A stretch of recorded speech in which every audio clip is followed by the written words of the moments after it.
This is your friend Aryan Kumawat और आज की इस वीडियो में बात करने वाले हैं क्लास 10th एनसीईआरटी ज्योग्राफी का first chapter resources and development. तो यार वीडियो शुरू करने से पहले मैं एक डिस्क्लेमर देना चाहूँगा कि यार वीडियो पूरी देखना, क्योंकि हाफ नॉलेज इज़ डेंजरस। तो यार शुरू करने से पहले मैं आपको बता देता हूँ, ये जो नोट्स से जिससे मैं पढ़ा रहा हूँ वैसे कोई हवा में बनाए हुए नोट्स नहीं है, ट्राइड एंड टेस्टेड नोट्स हैं। इनफैक्ट इन्हीं नोट्स को पढ़ के मैंने खुद ने 10th के अंदर 96 स्कोर किया था एसएसटी के अंदर। तो और आप चाहो तो उसको एनसीईआरटी से टैली भी कर सकते हैं। ठीक है, तो स्टार्ट करते हैं। रिसोर्सेज, ठीक है, रिसोर्सेज एंड डेवलपमेंट। रिसोर्सेज क्या है? सीधी सी डेफिनेशन है, anything satisfy the human needs. हर एक चीज़ जो ह्यूमन नीड्स को सेटिस्फाई करे, वो चाहे आपका फ़ैन हो, चाहे कूलर हो, चाहे आपके जूते चप्पल हो, सनलाइट हो, इलेक्ट्रिसिटी हो, मोबाइल हो, पबजी गेम हो, कुछ भी हो, हर एक चीज़ जो ह्यूमन नीड्स को सेटिस्फाई करे वो रिसोर्सेज है। ठीक है, तो सबसे पहली चीज़ इसके अंदर भी यार 2-3 कंडीशन है। पहली कंडीशन, इफ़ टेक्निकली एक्सेसिबल। दूसरी है इकोनॉमिकली फीजेबल। तीसरी है कल्चरली एक्सेप्टेबल। इन तीनों टर्म्स को अपन समझते हैं। सबसे पहले है टेक्निकली एक्सेसिबल। तो यार अपने पास एक परफेक्ट टेक्नोलॉजी होनी चाहिए उस रिसोर्स को यूज़ करने के लिए। अगर अपन उसको यूज़ नहीं कर सकते क्योंकि अपने पास टेक्नोलॉजी नहीं है, तो वो अपने लिए रिसोर्स नहीं है। जैसे कि आप अपने 10th के साइंस के अंदर लास्ट चैप्टर है फिजिक्स के अंदर रिसोर्सेज ऑफ एनर्जी, उसमें पढ़ेंगे फ्यूजन और फिशन के बारे में। तो ये दोनों ही बहुत ही गजब की टेक्नोलॉजीज़ है अगर इनको यूज़ किया जा सके। क्योंकि इसके अंदर क्या होता है, फ्यूजन के अंदर तो क्या होता है, दो एटम्स को भिड़ाया जाता है और इससे एनर्जी निकलती है, उससे बहुत गजब की एनर्जी निकलती है जिससे अपन पूरी इलेक्ट्रिसिटी भी जनरेट कर सकते हैं। दूसरा होता है फिजन। फिजन क्या होता है, एक ही एलिमेंट को तोड़ा जाता है, उसको तोड़ने से जो ऊर्जा निकलती है वो इतनी गजब की एनर्जी होती है। पर दुख की बात यह है कि उसके अपने पास प्रॉपर टेक्नोलॉजी नहीं है कि उसको स्टोर किया जाए, या स्टोर नहीं तो कम से कम क्या होता है कि जब फिजन होता है तो वो चेन रिएक्शन बनती जाती, उसको कंट्रोल नहीं कर सकते। तो अपने पास वो पर्टिकुलर टेक्नोलॉजी नहीं कि उसको कंट्रोल किया जा सके। इस वजह से अपन उसको रिसोर्सेज नहीं कह सकते, वो एक तरह से फ्यूचर रिसोर्स है कि भाई हाँ, कभी अपने पास वो टेक्नोलॉजी हुई तो अपन उसको यूज़ कर सकेंगे। दूसरी बात, इकोनॉमिकली फीजिबल। तो आपने नाम सुना होगा सोलर एनर्जी का। तो सोलर एनर्जी काफ़ी अच्छी एनर्जी, नेचर मतलब नेचर को भी हार्म नहीं करती और बहुत ही बढ़िया सोर्स है एनर्जी का। पर दिक्कत वाली बात यह है कि उसके अंदर इन्वेस्टमेंट बहुत ज़्यादा लगता है। मतलब पहले आपको एक बढ़िया सी लैंड खरीदो, और वो भी ऐसी पर्टिकुलर लोकेशन पे जहाँ पर सनलाइट इजीली अवेलेबल हो। ठीक है, फिर उसके बाद वहाँ पर उसका बहुत बड़ा इन्वेस्टमेंट हो जाता है। दूसरी बात, अपना ये सोलर प्लेट्स और सोलर सेल्स यूज़ करने पड़ते हैं, जिसका भी गजब का इन्वेस्टमेंट होता है और इसकी रिकवरी अपन 2-3 साल में भी नहीं कर पाते। तो उस वजह से वो इकोनॉमिकली फीजेबल नहीं है। जैसे कि अब वो है कहीं कहीं जगह पे उसको यूज़ किया जा रहा है, मैं ऐसे मना नहीं कर रहा, पर उतनी वास्ट स्केल पे वो हो नहीं पा रहा। उसका रीज़न यही है कि वो बहुत ही ज़्यादा कॉस्टली पड़ता है। तो कुछ लोगों के लिए वो एक रिसोर्स है क्योंकि उसको यूज़ कर पा रहे हैं, और कुछ लोगों के लिए वो नहीं है। आज भी सोलर एनर्जी रिसोर्स के लिए नहीं है काफ़ी सारे लोगों के लिए। तीसरा है कल्चरली एक्सेप्टेबल। तो कल्चरली एक्सेप्टेबल का यार सीधा सा आपको एक स्टोरी बताता हूँ। स्टोरी तो नहीं, एक केस है कि 20th सेंचुरी के स्टार्टिंग तक पंजाब और राजस्थान के अंदर प्लो यूज़ नहीं होता था। खेती के अंदर प्लो, जो कि बहुत ही नेसेसरी वाली चीज़ है, पर उसके बिना वो खेती करते थे। वो सिर्फ हो यूज़ करते थे, फावड़ा यूज़ करते थे प्लो की जगह, गेती की जगह वो फावड़ा यूज़ करते थे। क्यों? क्योंकि उनके कल्चरली वो एक्सेप्टेबल नहीं था, उनके लिए कल्चर के अंदर प्लो यूज़ करना मना था। ठीक है, तो उस वजह से वहाँ पर अपन वो यूज़ नहीं कर सकते। और इसका एक और एग्जांपल है कि आज भी आदिवासी वगैरह प्रिमिटिव टूल्स के साथ प्रिमिटिव टूल्स को क्यों यूज़ करते हैं। उसका भी रीज़न यही है कि कल्चर उनको ज़्यादा वो प्रेफरेंस देते हैं, उनके कल्चर के अंदर एडवांस टेक्नोलॉजी यूज़ नहीं करनी होती। ठीक है, तो ये तो हो गया। तो वापस से देखते हैं resources. Anything satisfy the human needs, anything satisfy the human needs if technically accessible, economically feasible and culturally acceptable. सीधी सी डेफिनेशन है, काफ़ी काम की डेफिनेशन है, एग्जाम में डायरेक्ट क्वेश्चन आ जाता है। अब एक और डायरेक्ट क्वेश्चन देखते हैं, relation between nature, technology and institution. इसके लिए आप ये फटाफट से आप ये देखो, ये डायग्राम देखो। इसके अंदर दे रखा है ह्यूमन बीइंग अपने यहाँ बीच के अंदर है।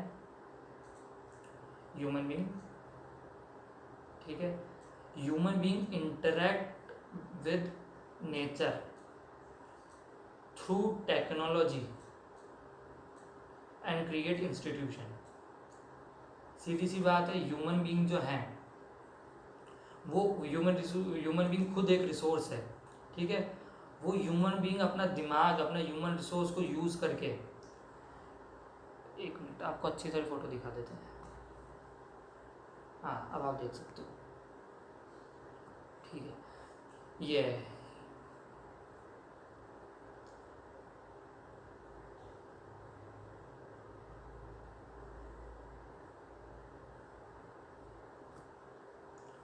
तो यार ज़्यादा घुमा फिरा के नहीं बात करूँगा।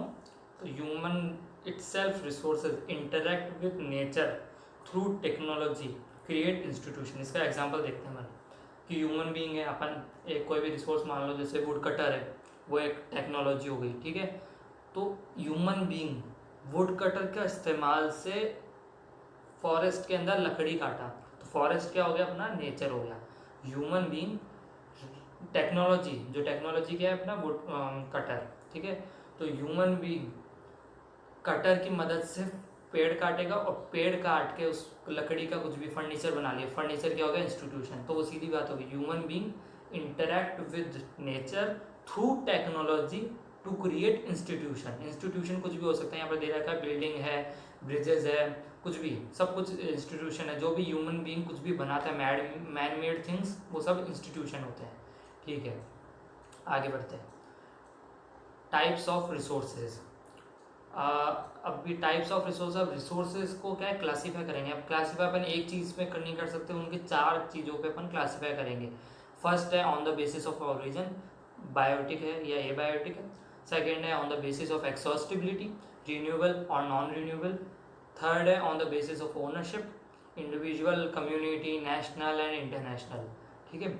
और फोर्थ है on the basis of status of development, कि उसका डेवलपमेंट का स्टेटस क्या है, क्या वो पोटेंशियल है, डेवलप्ड स्टेज में है, स्टॉक स्टेज में है, या रिजर्व है वो फ्यूचर जनरेशन के लिए, ठीक है।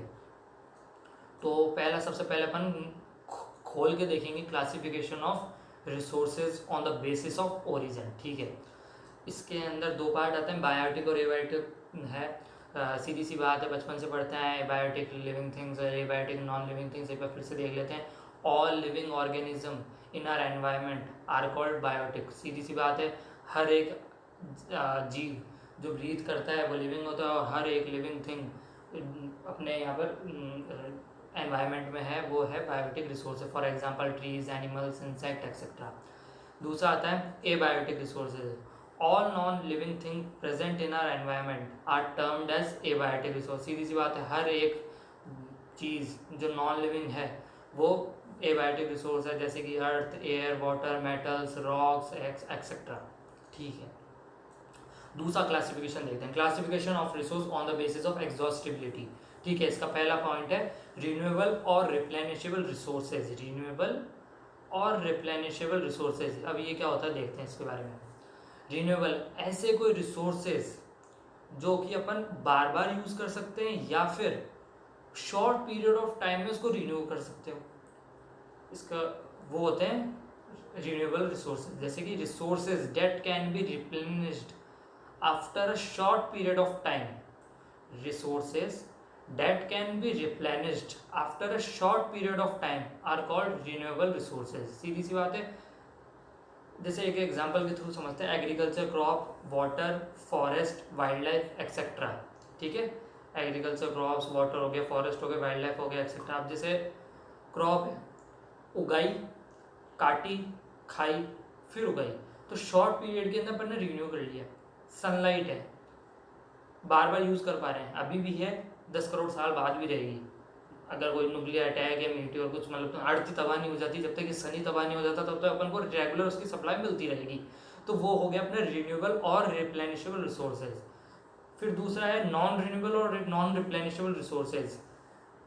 ऐसी चीज़ जो या तो उसकी कंटिन्यू सप्लाई नहीं मिल रही, अगर सप्लाई मिल भी रही है और वो रिन्यू हो भी पा रहा है, तो उसके लिए बहुत ही मतलब मिलियंस ऑफ ईयर्स लग रहे हैं उसको रिन्यू होने में। जैसे फॉसिल फ्यूल्स, पेट्रोल, डीजल, ये सब इनको रिन्यू होने में सालों लग जाते हैं, बहुत ही ज़्यादा, मतलब मिलियंस ऑफ ईयर्स लग जाते हैं। उसके बाद क्या मतलब इंसान प्रजाति जिंदा भी रहेगी ये भी नहीं पता अपन को, इसलिए अपन जगह जगह जोर देते रहते हैं कि पेट्रोल बचाओ और कोल बचाओ, पर्यावरण बचाओ, जो भी है ये सब इसी वजह से होता है कि उनको बार बार अपन रिन्यू नहीं कर सकते। तीसरा क्लासिफिकेशन है classification of resources on the basis of ownership, कि रिसोर्सेज जो है उसको ओन कौन करता है, कौन है उसका मालिक। तो उसका फर्स्ट पॉइंट है इंडिविजुअल। इंडिविजुअल कौन हो सकता है, आपकी खुद की गाड़ी है, वो आपका रिसोर्स है, वो आपकी ही है, मेरा कोई हक है क्या उस पर, नहीं है ना, तो वो इंडिविजुअल रिसोर्स हो गया। ठीक है, इसका डेफिनेशन पढ़ते हैं, रिसोर्सेज ओन बाय इंडिविजुअल्स, और यहाँ पर एक चीज़ और डाल दूँ, रिसोर्सेज ओन बाय इंडिविजुअल और ग्रुप ऑफ इंडिविजुअल्स। जैसे यार जॉइंट अकाउंट है, उसके दोनों ओनर हुए ना, तो यहाँ पे इंडिविजुअल नहीं ग्रुप ऑफ इंडिविजुअल भी हो सकता है। ठीक है, तो रिसोर्सेज ओन बाय इंडिविजुअल्स और group of individuals are called individual resources. ठीक है, for example land owned by farmer, farmer की ज़मीन है, आपका कोई हक है क्या उस पर, नहीं है। ठीक है, हाउस है, आपका हाउस है, उसमें मेरा कोई हक है नहीं है। ठीक है, तो ये आपका हुआ।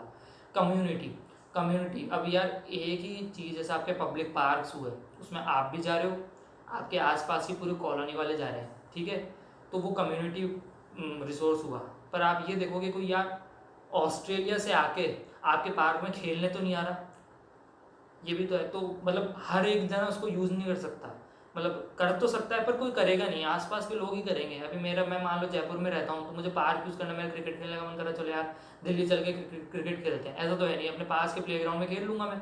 तो कम्युनिटी, एक ग्रुप ऑफ पीपल उसको यूज़ करेंगे, तो वो कम्युनिटी रिसोर्स हुआ। जैसे रिसोर्सेज ओन बाय कम्युनिटी और society are called community own resources. ठीक है, इसका एक और एग्जाम्पल है अपने समाज की धर्मशाला। ठीक है, जैसे मैं कुमाऊँ समाज का हूँ, तो कुमावत समाज की जो धर्मशाला है, उस कुमावत कम्युनिटी या कुमावत सोसाइटी की धर्मशाला हुई वो, उसके अंदर बहुत सारे के अंदर उन्होंने चंदा दिया होता है, वो सब मिलकर बनाते हैं उससे। ठीक है, तो पूरी कम्युनिटी का वो रिसोर्स होता है वो, उसके ऊपर कोई या तो कोई खंडेलवाल समाज वहाँ पर अपना कोई फंक्शन नहीं कर सकता। ठीक है, तो वो कम्युनिटी रिसोर्स हो गया। तो उसका एग्जाम्पल है ग्रेव यार्ड। ठीक है, कोई मान लो क्रिश्चियन कम्युनिटी से बिलोंग करता है, तो क्रिश्चियन ग्रेव यार्ड है, तो उसके अंदर कोई अपना हिंदू जाके अंतिम संस्कार नहीं करवाया है। ठीक है ना, और ग्रेजिंग लैंड है, पॉन्ड्स हैं, बरियल ग्राउंड्स हो गए, और पार्क एक्सेट्रा, ये सब के सब कम्युनिटी रिसोर्सेज में आता है। ठीक है, आगे बढ़ते हैं। नेशनल रिसोर्सेज, नेशनल रिसोर्सेज क्या होता है, ऐसे रिसोर्सेज जो नेशनल इंटरेस्ट का होते हैं। ठीक है, या फिर अपनी पॉलिटिकल बाउंड्री के अंदर अंदर जो भी चीज़ें आती है, जो कि पर्सनल नहीं है, पब्लिक प्रॉपर्टीज जितनी भी है, वो सब नेशनल रिसोर्सेज में आ जाता है।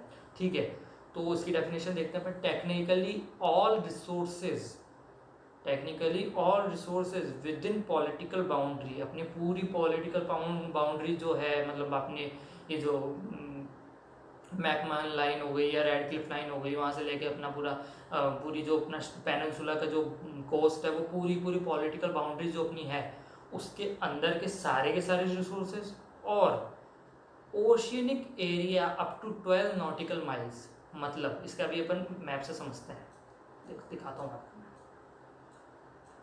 ठीक है, तो ये हो गया अपना। तो ये जो आपको दिख रहा है, ये जो अपने जो सिंपल लाइन है, वो तो है अपनी बाउंड्री। ठीक है, ये जो अपना यहाँ पर अपना बे ऑफ बंगाल आ गया, अरेबियन सी आ गया, इंडियन ओशन आ गया। ठीक है, और ये जो डॉटेड लाइन है, ये अपने वो 12 नॉटिकल माइल से अपने कोस्ट से। तो ये जो इलाका होता है, ये हर एक कंट्री का खुद का होता है, इस पर जितने भी रिसोर्सेज होते हैं उसका खुद का हक होता है, उस कंट्री का हक होता है।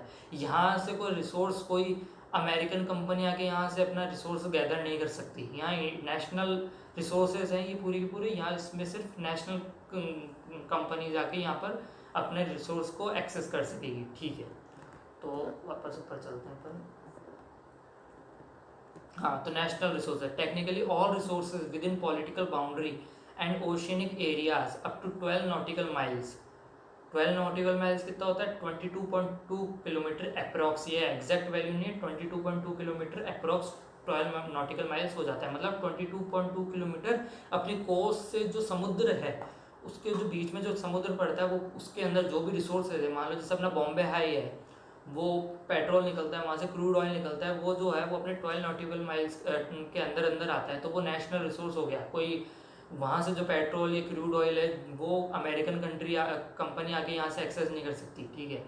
फॉर एग्जांपल गवर्नमेंट लैंड और इसके साथ साथ जो अपने पॉलिटिकल बाउंड्री में जो है land, roads, canals, railway etcetera सब के सब नेशनल रिसोर्सेज के अंदर आते हैं, ठीक है। Country has legal right to acquire private property. किसी की प्राइवेट प्रॉपर्टी भी है ना, तो उनके पास गवर्नमेंट के पास एक लीगल राइट है कि वो प्राइवेट प्रॉपर्टी को भी एक्सेस कर सकती है। मान लो किसी की प्राइवेट प्रॉपर्टी के अंदर कुछ डायनासोर्स के कोई वो मिल गए, फॉसिल्स मिल गए, तो वो क्या करेंगे, उसको अप्रोप्रिएट कर लेगी, जो सरकार है उसको अप्रोप्रिएट कर लेगी, वो अपने कब्जे में ले लेगी और उनको थोड़ा सा अलाउंस दे देगी, और वो पूरी की उनके पास लीगल अथॉरिटी है कि वो प्राइवेट प्रॉपर्टीज़ को भी अपने अंदर इंक्लूड कर सके, ठीक है।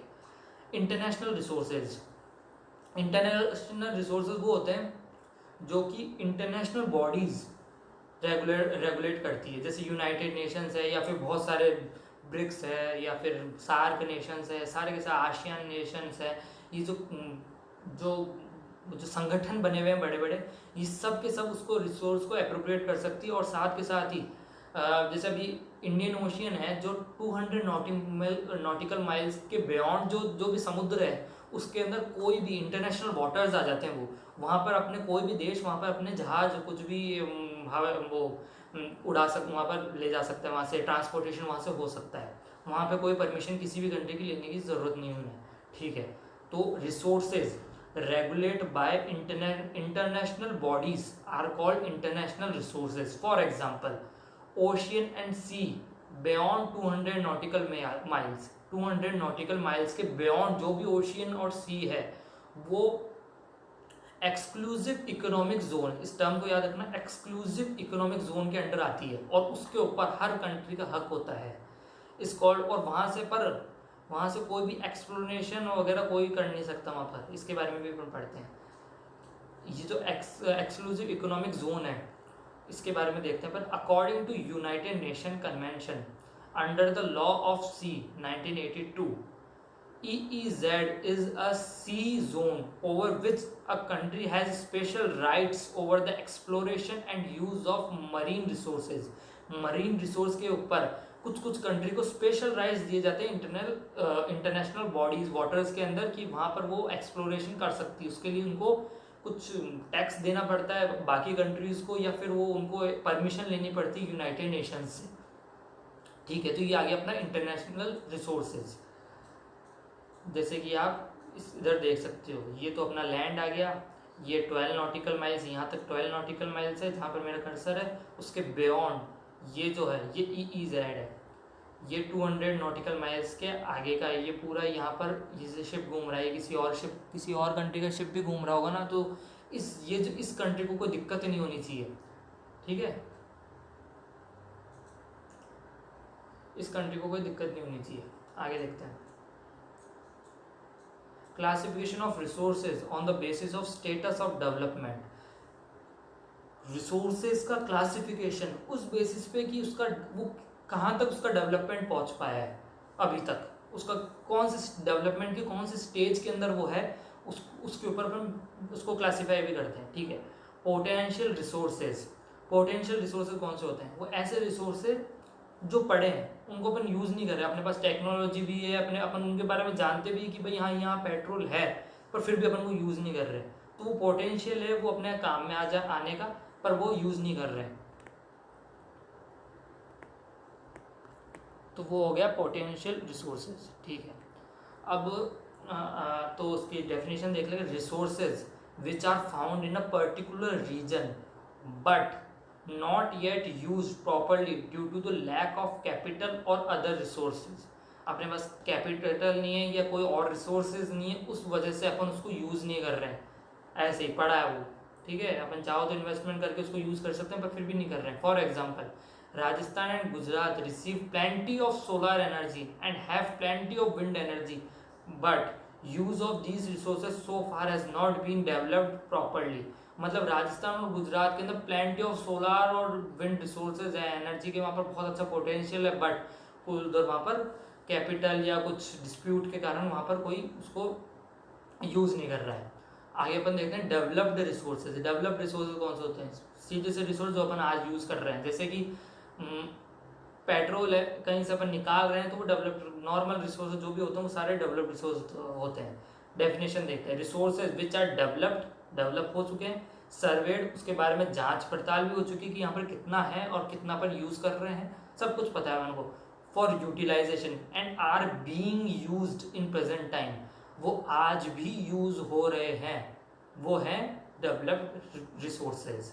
ठीक है, अब आते हैं थर्ड पॉइंट, स्टॉक। स्टॉक क्या है?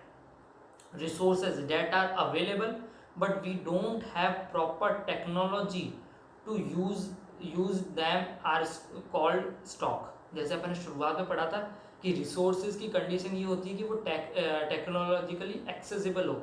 जो रिसोर्स टेक्नोलॉजिकली एक्सेसिबल नहीं है वो स्टॉक में आ जाता है, मतलब जब अपने पास टेक्नोलॉजी होगी तब अपन उसको यूज कर लेंगे। For example, water is made of oxygen and hydrogen which can be use as fuel, but because of lack of proper technology these are not being used. ठीक है, वाटर जो है वो ऑक्सीजन और हाइड्रोजन से मिलके बनता है। अपने अपन को पता है एनवायरनमेंट के अंदर, अपने हवाओं में, एटमॉस्फेयर के अंदर हाइड्रोजन भी है, ऑक्सीजन भी है, पर अपन उसको कंबाइन करके वाटर क्यों नहीं बना पा रहे? क्यों? क्योंकि अपने पास टेक्नोलॉजी नहीं है। हाँ, कुछ इंडियन स्टार्टअप्स ने वो बनाया है उसके पर अभी तक वो पूरे प्रॉपर तरीके से यूज़ में नहीं आ रहा है। आगे बात आती है रिजर्व्स। रिजर्व्स क्या होते हैं? रिजर्व्स वो होते हैं कि ऐसी चीज़ जिनके बारे में अपन ने रिजर्वे कर चुका है, अपने पास प्रॉपर टेक्नोलॉजी भी है, सब कुछ है, पर अपन फिर भी उसको यूज़ नहीं कर रहे हैं। क्यों? जिससे कि वो फ्यूचर जनरेशन के काम में आ सके। जैसे एक जगह है, कोई भी जगह मान लो, फलाना जगह जहाँ पर अपन को पता है यहाँ पर क्रूड ऑयल है, अपने पास पैसा भी है, टेक्नोलॉजी भी है, अपन ने सर्वे भी सब कुछ कर रखा है वहाँ कितना पेट्रोल है और अपन को कितना यूज़ करना है, सब कुछ पता है अपन को, फिर भी अपन यूज़ नहीं कर रहे हैं। क्यों?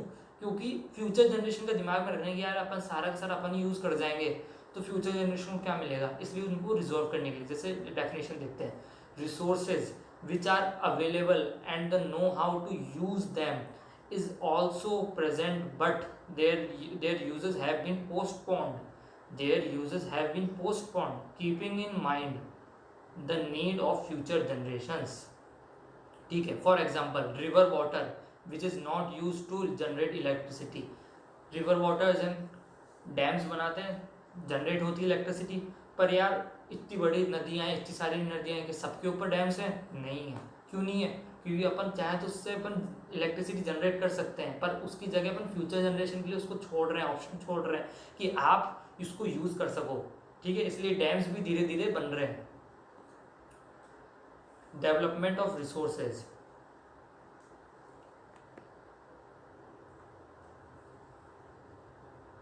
हाँ, तो डेवलपमेंट ऑफ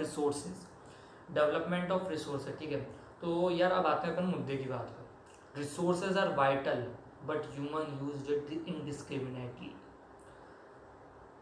रिसोर्सेज अपनी ज़रूरत है पर अपन उसको इनडिस्क्रिमिनेटली यूज़ कर रहे हैं। जैसे कि पेट्रोल है, पेट्रोल अपनी ज़रूरत है, मैं मानता हूँ, पर अपन उसको इतना ज़्यादा यूज़ कर रहे हैं, उसको इनडिस्क्रिमिनेटली यूज़ कर रहे हैं, मतलब ज़रूरत से ज़्यादा यूज़ कर रहे हैं, तो वो गलत है ना।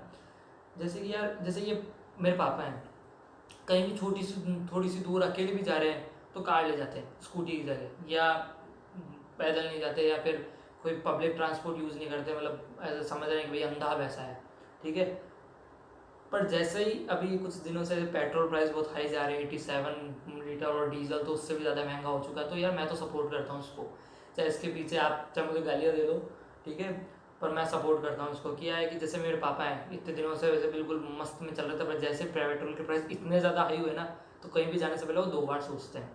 तो ये से मेरे पापा पे इफेक्ट नहीं पड़ा, ये हर जगह इफेक्ट पड़ता है। और उससे थोड़ा सा क्या होता है, थोड़ी सी दूरी से जा रहे हैं यार, पैदल चल जाते हैं, या फिर स्कूटी ले जाते हैं, या फिर यार पब्लिक ट्रांसपोर्ट से चल जाते हैं, तो इससे देश को फ़ायदा हो नहीं हो, पर यार एनवायरनमेंट को फ़ायदा ज़रूर होता है। तो इसलिए मैं तो हमेशा, चाहे उसके कैसा ही किसी भी वजह से वो हो सकता है, पेट्रोल के प्राइस बढ़ सकते हैं, पॉलिटिकल रीजंस हो सकते हैं, या कोई भी रीज़न हो सकता है, इकोनॉमिक रीजंस हो सकते हैं, पर मैं तो भाई हमेशा सपोर्ट करता हूँ पेट्रोल के और डीजल के प्राइसेस को बढ़ना, क्योंकि यार अल्टीमेटली ये अपने एनवायरनमेंट को सपोर्ट करते हैं यार। ठीक है, अब इसका रिजल्ट क्या हुआ? रिजल्ट यार देखो, इकोलॉजिकल क्राइसिस होने लग गए, many problems around the world such as global warming, ecological crisis, disturbance in ozone layer, land degradation etc. मतलब इन सब इनडिस्क्रिमिनेट यूज से देखो क्या क्या झेलना पड़ रहा है अपन को। ग्लोबल वार्मिंग कितना बड़ा खतरा है, अपन पढ़ते आ रहे हैं सालों से, ये बढ़ता 5th क्लास से पढ़ते आ रहे हैं, ये खतरा बढ़ता चला जा रहा है। इकोलॉजिकल क्राइसिस, जंगल कट रहे हैं, इकोलॉजिकल क्राइसिस डिस्टर्ब हो रही है, इकोलॉजिकल साइकिल डिस्टर्ब हो रही है, ओजोन लेयर पतली होती जा रही है, उस वजह से स्किन डिजीज वगैरह होने लग रही है, और साथ के साथ बताएंगे कितनी से ग्लोबल वार्मिंग भी उसी वजह से बढ़ रही है, लैंड डिग्रेडेशन हो रहा है। सब के सब जितना भी अपने एनवायरनमेंट के अंदर जो भी अपन गलत चेंजेस देख रहे हैं ना, वो सब का सब रीज़न यही है कि अपन इनडिस्क्रिमिनेटली रिसोर्सेज को यूज़ कर रहे हैं। ठीक है, रीजंस एक्यूमुलेशन, अब रीजन पे देखते हैं। Accumulation of resources in only few hands leave other unsatisfied. ठीक है, बहुत ज़्यादा अमीर आदमी है, ठीक है, उसके लिए 90 रुपये प्रति लीटर पेट्रोल भी उसके लिए कोई मायने नहीं रखता, दबा के दौड़ा रहा है गाड़ियाँ। वहीं जिसके 100 रुपये रोज के जो कमा रहा है, उसके लिए वो 90 रुपये पेट्रोल कितना ज़्यादा इम्पोर्टेंट है। तो ये इस बात यहाँ लिखी हुई है, accumulation of resources in only few hands. जो मैं बता रहा हूँ ना, जिनके पास बहुत पैसा है, और ये सिर्फ 2 या 3% देश के अंदर जिनको पेट्रोल प्राइस से कोई फ़र्क नहीं पड़ता, बाकी जो 95% अप्रॉक्स जो जनता है उनके लिए बहुत ज़्यादा फ़र्क पड़ता है। तो ये अदर्स जो है वो अनसेटिस्फाई रह जाते हैं कि ये वो पेट्रोल को यूज़ ही नहीं कर पाते इस वजह से, क्योंकि प्राइसेस बहुत हाई हैं। ठीक है, वो इस वजह से हो रहा है क्योंकि ये कुछ लोग उसको इनडिस्क्रिमिनेटली यूज़ कर रहे हैं। ठीक है, दूसरा word indiscriminate use of resources, thus equally distribution of resources become necessary for sustainable development. अब यहाँ एक टर्म आती है सस्टेनेबल डेवलपमेंट, मतलब जो एक इनडिस्क्रिमिनेट यूज जो हो रहा है रिसोर्सेज, उसके लिए अपन को इक्वल डिस्ट्रीब्यूशन जरूरी है कि भाई हर एक के लिए एक्सेसिबल हो जाए, ऐसा कुछ प्लान बनाना पड़ेगा अपन को। ठीक है, कुछ कंट्री के पास सोलर एनर्जी अच्छी तरह अवेलेबल है, कुछ के पास नेचुरल रिसोर्स इतने अवेलेबल है, पर कुछ के पास नहीं है वो। तो कुछ कंट्री तो उसको यूज उठा के बहुत ही ज़्यादा तरक्की कर रही है, वहीं पर कुछ उसको तरक्की नहीं कर पा रही क्योंकि उनके पास रिसोर्सेज नहीं है। तो वो बैलेंस करने के लिए उसको बैलेंस करने के लिए ये सस्टेनेबल डेवलपमेंट ये टर्म यूज़ की गई है। ठीक है, अब सस्टेनेबल डेवलपमेंट के बारे में अपन पढ़ते हैं। Development which take place without damaging the environment, development which takes place without damaging the environment and compromising with the needs of future is called sustainable development। मतलब ऐसा एक डेवलपमेंट, ठीक है, जो कि एनवायरनमेंट को कम से कम डैमेज करे और साथ में जो फ्यूचर जनरेशन है उनको रिसोर्सेज की वजह से कॉम्प्रोमाइज़ नहीं करना पड़े, उसको बात को दिमाग में रखते हुए अपन को यूज़ करना है इन सारे रिसोर्सेज को, उसी को कहते हैं सस्टेनेबल डेवलपमेंट। ठीक है,